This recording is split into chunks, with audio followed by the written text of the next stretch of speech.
One.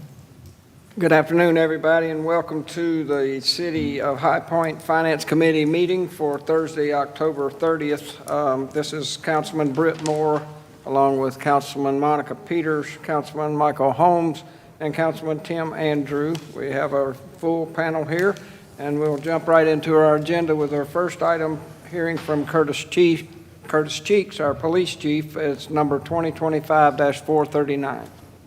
Good afternoon. This is a request to approve a resolution to ratify an agreement between the High Point Police Department and other law enforcement agencies here in Guilford County for our involuntary commitment transportation order. We've had an agreement in place since 2019. We renew it each year. What it does is it limits the opportunities that our staff has to travel outside of a certain parameter of a service of these orders, and it does the same thing for the other participating agencies as well. There is no minimal budget impact. Anything that is required is currently included in our current budget. Thank you, Chief. If there's no comments or questions, I'll make a motion to approve item 2025-439. I'll second. There's a motion and a second. All in favor? Aye. Any opposed? That motion passes. Thank you, Chief. Next item is 2025-440, Fire Chief Brian Evans. Good afternoon. Thank you, Chair. This is to seek approval from City Council for acceptance of donated dive rescue equipment from Guilford County Association of Scuba Professionals, otherwise known as GASP. This donation will enhance our department's ability to support Guilford County's only dive and water rescue operations currently in the county, and also improve our emergency operation response capabilities and around local waterways here in the city and Guilford County. The background on this, as I stated earlier, High Point is currently the only public safety dive agency in Guilford County to perform these type of services. GASP has been in business for about 40 years, but it's truly a volunteer organization, and they're having issues with staffing. So they come to us and made the offer for us to select this equipment, so that's why we're here today. This donation will enhance our capabilities in underwater search and rescue, which you're all familiar with our current ROV that we have. The equipment that we're going to receive is in great condition. It has been inspected. It does meet all standards for us and for the citizens of High Point. And currently there is no budget impact on this other than the typical transfer of titles and stuff like that. We are requesting that Council considers and approves this resolution before you this afternoon. Comments? Just the fact that it's scuba equipment, but the acronym is GAS. Yeah, that's right. Yeah, but it's already passed inspection. So, but it is notable that we are the only one in Guilford County, and that's a great service and something that we are fortunate to have, and we appreciate all those that volunteer and work in that department. I'll make a motion to approve item 2025-440. Second.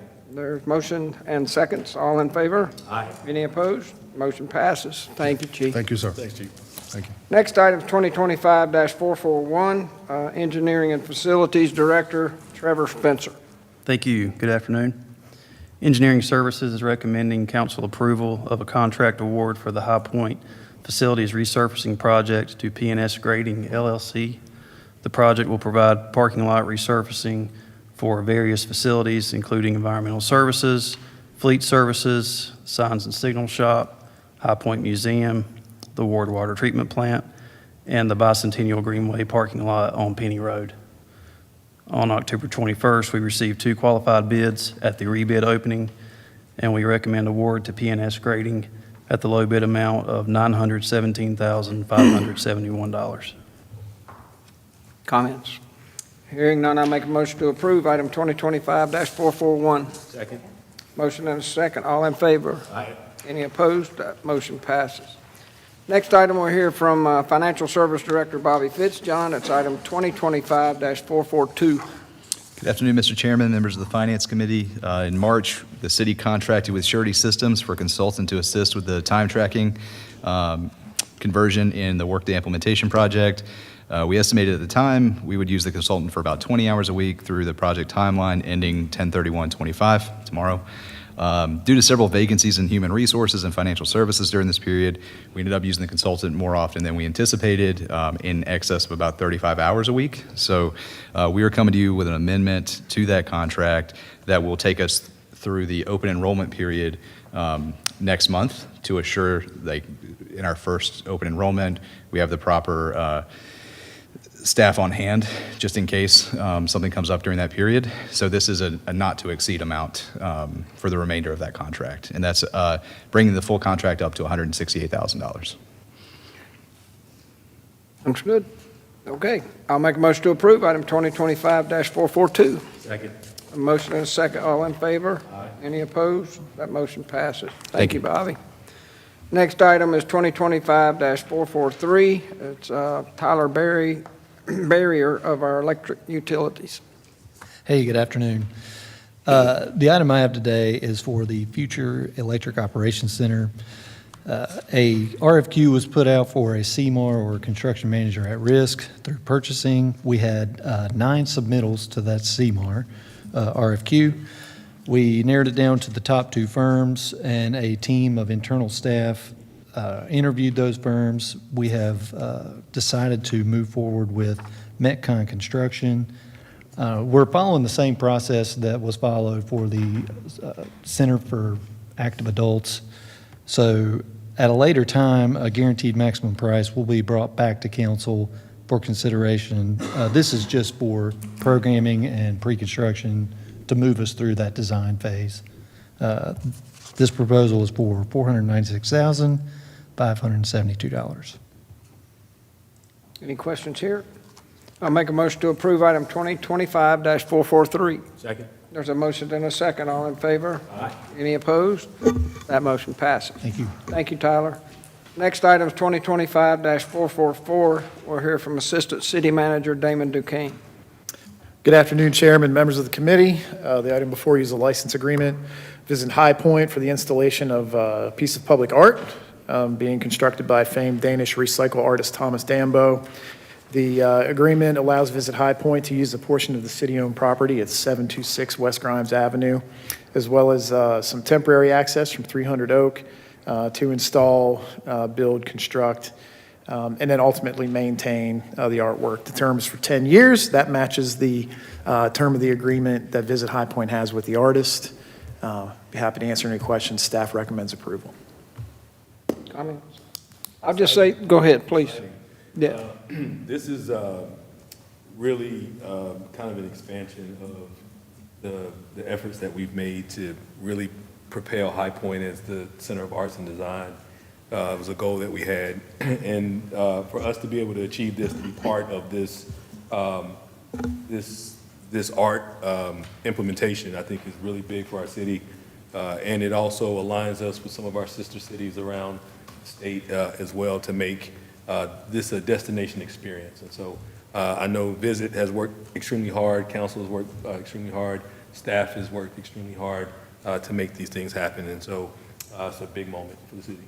I concur. I was just going to say, for those of you that may not know a lot about it, and I'm certainly not an expert in it, but we have these social media platforms now, and it's been crazy how much about trolls is popping up on my feed now. And I'm not talking about just here. I'm talking about out of Wisconsin or Colorado, or people asking when's the one in High Point going to be able to be there or whatever. So there's a big buzz going on out there that maybe none of us really know about. So to add on to what Michael said, it adds another dimension for us. So be interesting to see how it turns out. So that is exciting.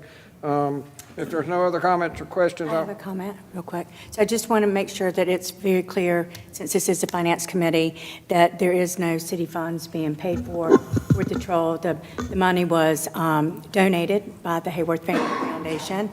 And the only thing that the city's doing is allowing us to use that piece of property, which is wonderful because it'll bring a sense of magic and a sense of hope to a despaired area, and hopefully we will see investment and future development in an area that was the historic industrial corridor that just needs new life. So I'm very excited about this project. it's the second coming of the pet rock. Isn't it? I'll make a motion to approve item 2025-444. Second. There's a motion and a bunch of seconds. All in favor? Aye. Any opposed? That motion passes. Any comments from finance at this time? I need to take a minute to say to our two chiefs, Chief of Fire, Chief of Police, I was at the Furniture Market Authority Board meeting on Wednesday morning, and on multiple occasions, as these people from all over the country spoke about this market, it was much better than they had expected. As most of you know, our news seems to have a little negative slant to it these days.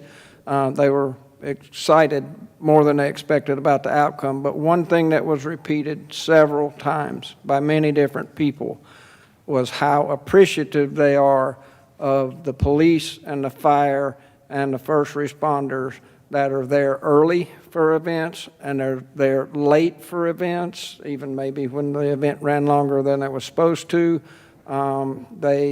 They gave great kudos to your departments and to staff as well for all that they've done to keep that market foremost and its importance. And that did not go unnoticed, so please share with your departments how important that is to our city, and we very much appreciate it. Anything else? All right, everybody have a happy Halloween, be safe, and this meeting's adjourned.